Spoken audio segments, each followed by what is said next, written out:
안녕하세요. 투자의 인사이트를 더하는 주식 인사이트입니다. 오늘은 삼성그룹의 핵심 계열사이자 건설부터 상사, 패션, 리조트, 바이오에 이르기까지 폭넓은 사업 포트폴리오를 갖춘 삼성물산에 대해 깊이 있게 이야기해 보려고 합니다. 이번 영상에서는 삼성물산의 역사적 배경부터 주가 흐름, 주요 사업 부문의 성과와 전망, 경쟁사와의 비교, 그리고 향후 투자 전략까지 종합적으로 다룰 예정입니다. 특히 2015년 제일모직과의 합병 이후 2025년에 이르기까지 어떤 변화들이 있었고 그 과정에서 주가는 어떻게 움직였는지 자세히 살펴보겠습니다. 길이가 조금 길어질 수 있지만 편안하게 들어주시면 좋겠습니다. 먼저 삼성물산의 시작부터 간략히 짚어볼게요. 삼성물산의 역사는 1938년 이병철 창업주가 대구에서 작은 상해로 시작한 이래 한국 경제 발전과 함께 성장해온 길고도 파란만장한 과정이었습니다. 초기에는 주로 무역과 제조업 기반의 사업들을 전개하다가 이후 국내외 건설 프로젝트를 통해 국내 건설사를 대표하는 기업으로 자리 잡았습니다. 특히 1970, 1980년대 중동 건설붐을 타고 해외 사업을 활발히 전개하면서 사세를 크게 확장했죠. 본격적으로 삼성물산이 국내 주식시장에서 큰 주목을 받은 계기는 2015년 제일모직과의 합병 이슈였습니다. 당시 제일모직은 패션과 바이오 삼성바이오로직스 지분 보유를 품고 있었고 삼성물산은 건설과 상사 쪽에 강점이 있었습니다. 사실상 삼성그룹의 지주회사 격으로 묶인다는 의미도 있었고 이재용 부회장의 지배구조 개편과 맞물려 여러 논란이 일었던 사건이었죠. 그 과정에서 글로벌 헤지펀드인 엘리엇 매니지먼트가 합병 비율의 불공정성을 문제 삼으며 주주총회표 대결까지 벌였고 국내외 투자자들의 이목이 집중되었습니다. 결국 합병이 성사되었고 그 결과 현재 우리가 아는 형태의 삼성물산이 탄생하게 됩니다. 하지만 합병 직후 주가는 생각만큼 상승 탄력을 받지 못했습니다.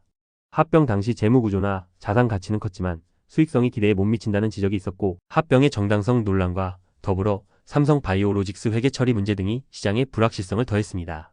2016, 2017년 무렵 삼성물산 주가는 10만원 안팎에서 등락을 거듭하며 특별한 모멘텀 없이 상당 기간 정체 상태를 보이게 됩니다.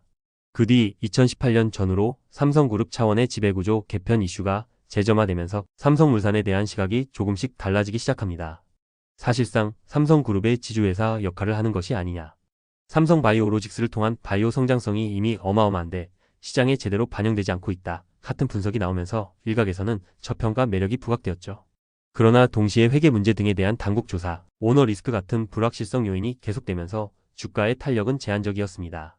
2019년 말에서 2020년 초로 넘어가는 시점에 전 세계적으로 코로나19 팬데믹이 터지면서 또 한 번 큰 변동이 찾아왔습니다. 2020년 3월경 글로벌 증시가 급락할 때 삼성물산도 예외가 아니었습니다. 건설 현장이 멈추고 리조트 패션 사업도 직격탄을 맞을 수 있다는 우려가 커졌죠. 주가가 단기간에 7만 8만 원대 초반까지도 떨어지며 투자자들의 불안감이 커졌습니다. 그런데 같은 해 하반기부터 글로벌 유동성 확대와 함께 성장주 위주의 증시 반등이 본격화되자 삼성물산도 서서히 주가를 회복하기 시작했습니다. 그 무렵부터 부각된 핵심 요인이 바로 바이오 부문, 정확히는 삼성바이오로직스의 가치였습니다. 삼성바이오로직스가 글로벌 빅파마들과 대규모 CMO 계약을 따내고 상공장 풀가동에 이어 추가 공장 증설까지 추진하며 세계 1위 규모 바이오 CMO 기업으로 빠르게 성장하기 시작한 거죠. 삼성물산은 이 삼성바이오로직스의 최대 주주 지분율 약 43%이므로 연결, 실적이든 지분법, 이익이든 바이오 성장이 그대로 반영됩니다. 게다가 삼성물산의 시가총액 자체가 20조 원 이하인 시기에도 삼성바이오로직스의 시가총액은 50조 60조 원대를 오갔습니다. 시장에서는 삼성물산의 보유 지분 가치만 따져도 지금 주가는 너무 싼 것 아니냐라는 목소리가 나왔죠. 물론 회계나 지배구조 이슈가 명쾌히 해소되지 않았을 땐 그 저평가가 쉽게 해소되지 않았습니다. 결정적인 전환점 중 하나는 2021-2022년 무렵 삼성그룹이 여러 형태로 주주환원 정책을 강화하기 시작했다는 사실입니다. 삼성전자, 삼성생명, 삼성 SDI 등 주요 계열사들이 대규모 배당금 지급 또는 자사주 매입 소각 등을 실시하면서 이제 삼성도 주주가치 제고에 본격 나서는 구나라는 시그널을 줬고 삼성물산 역시 그 흐름에 동참했습니다. 물론 2022년에는 러시아-우크라이나 전쟁, 고인플레이션, 급격한 금리 인상 등 악재가 겹쳐 글로벌 증시가 크게 흔들렸지만 삼성물산은 상대적으로 선방했다는 평가를 받았습니다. 건설 리조트 패션 같은 경기 민감 사업이 동시에 위축될 수 있음에도 바이오와 상사무역 부문이 균형을 잡아주었기 때문입니다. 결국 2024년에 들어서면서 시장이 한 번 더 삼성물산을 재평가했습니다. 글로벌 경기 침체가 깊어지는 듯했지만 금리 인상 사이클이 마무리될 거라는 기대감이 번졌고 반도체 경기 반등 전망도 삼성그룹 전반에 호재로 작용했죠. 그러다 결정타가 된 것이 해외 행동주의 펀드들의 개입입니다. 영국계 펀드인 팔리서를 포함한 몇몇 투자자들이 공개적으로 삼성물산이 가진 자산 가치에 비해 주가가 너무 저평가되어 있다고 주장하면서 지분을 모으고 2024년 주주총회 전후로 적극적인 주주환원 요구를 꺼내 들었습니다. 이들은 삼성물산이 실제로는 지주회사에 가깝고 그룹 전체에서 중요한 역할을 하니 주주들에게 더 많은 이익을 돌려달라고 목소리를 냈어요. 이런 요구에 삼성물산 경영진이 어느 정도 호응하면서 2024년에는 주당 2,550원의 배당과 약 1조 원 규모의 자사주 소각을 결정했습니다. 이 소식에 주가가 순간 17만원까지 치솟았고 2015년 합병 직후 기록했던 고점 수준을 드디어 회복하게 됐죠. 다만 그 뒤로는 행동주의 펀드들이 요구한 만큼의 더 큰 환원이 나오지는 않았다는 실망감, 그리고 단기 급등에 따른 차익 실현 물량이 겹치며 조정이 왔습니다. 2025년 현재 삼성물산 주가는 약 12만원대에서 안정세를 보이는 중입니다. 이제 주요 사업 부문별로 조금 더 구체적으로 짚어볼까요? 삼성물산은 크게 5가지 축을 가지고 있습니다. 첫째, 건설 부문입니다. 매출 비중이 가장 높으며 삼성물산의 전통적인 모태 사업이라 할 수 있습니다. 국내의 초고층 빌딩, 복합개발, 인프라, 프로젝트 등 다양한 레퍼런스를 보유하고 있죠. 대표적인 예로 말레이시아의 페트로나스 트윈타워, 아랍에미리트의 부르즈 할리파 시공에 참여했습니다.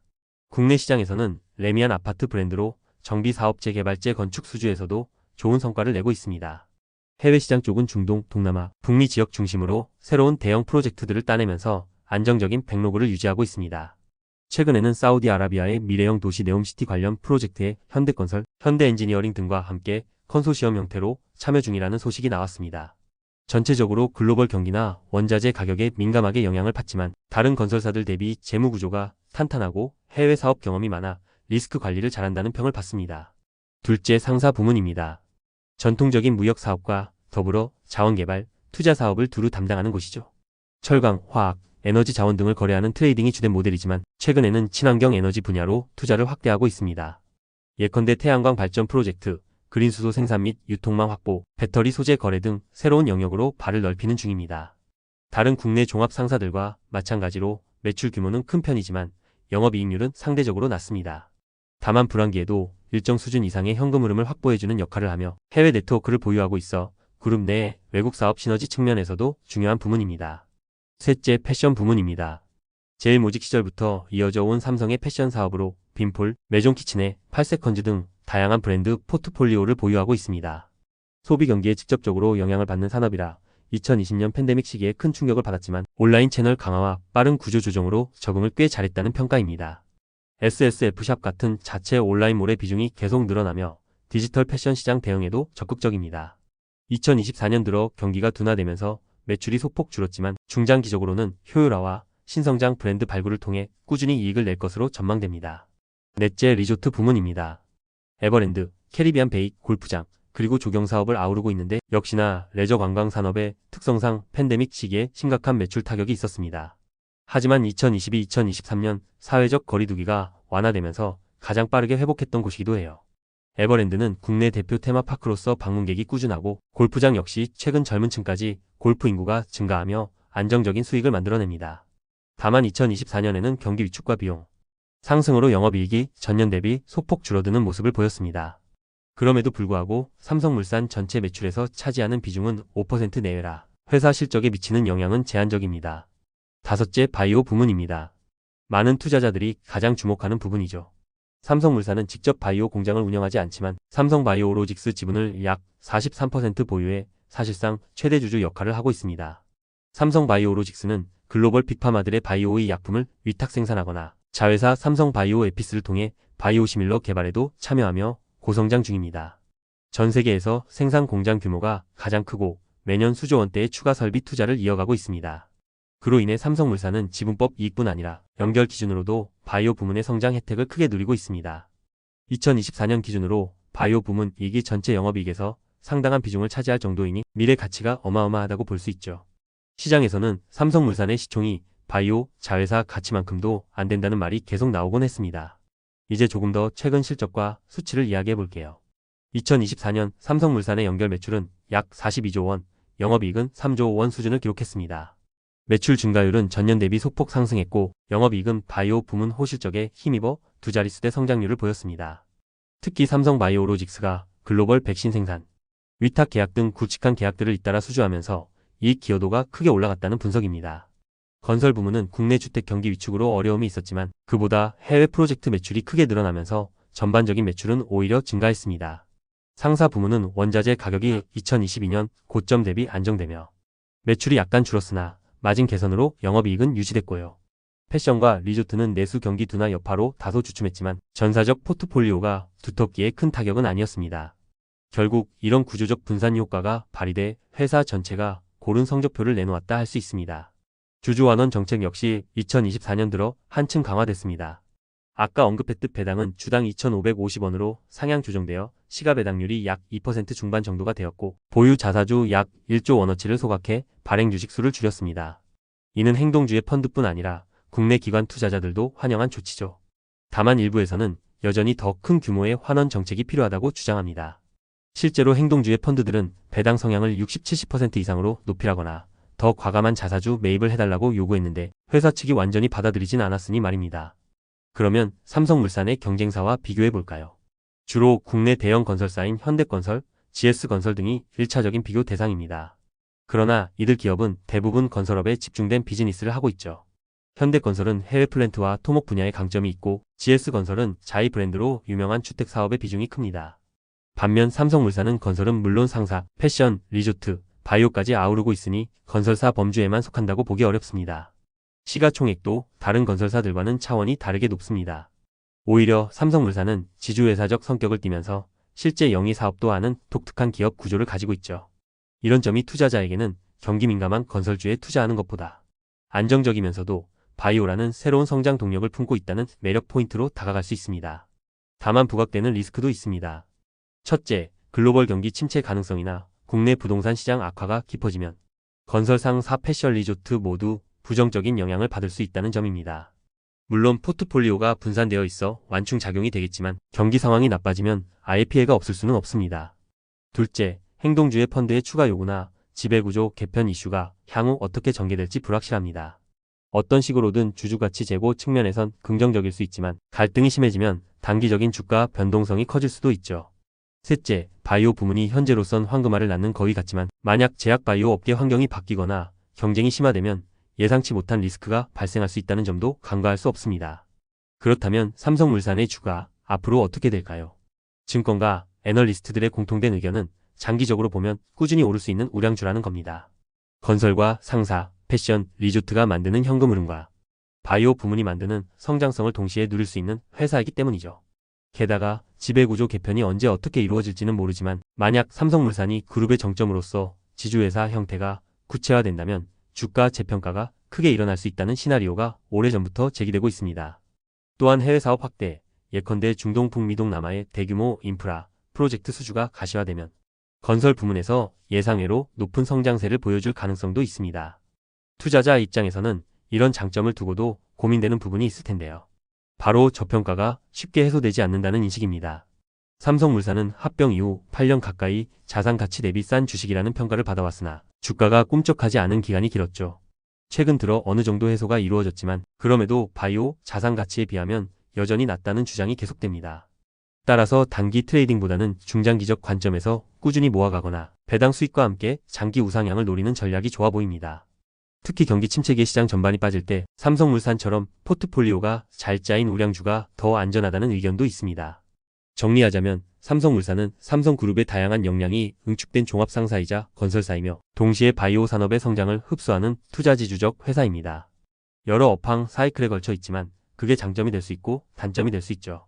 그래도 2025년 현재 주가 수준 약 12만원 내외는 2015년 합병 직후와 비교했을 때 또는 2024년의 고점 17만원대과 비교했을 때 의미가 있습니다.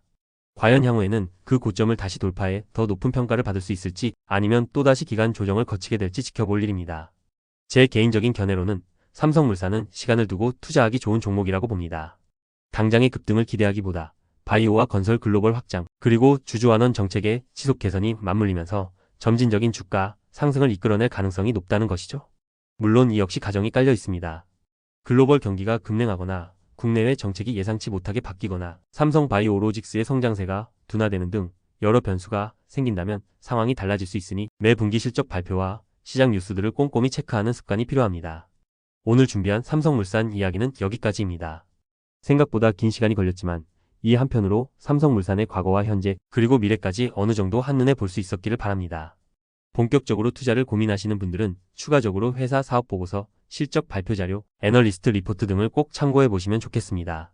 이번 영상이 도움되셨다면 구독, 좋아요 부탁드립니다. 투자 정보를 나누는 일이 생각보다 많은 정성과 노력이 필요한데 여러분의 작은 클릭이 큰 힘이 된답니다. 마지막으로 투자 주의 문구 전해드릴게요. 영상 내에서 언급되는 정보는 투자 판단에 대한 조언일 뿐 투자의 최종 판단과 책임은 투자자 본인에게 있음을 알려드립니다. 꼭 여러 자료와 본인만의 기준을 종합해서 신중히 결정하시길 바랍니다. 그럼 지금까지 투자의 인사이트를 더하는 주식인사이트였습니다. 시청해주셔서 정말 감사드리고 또 다른 종목 분석으로 곧 찾아올게요.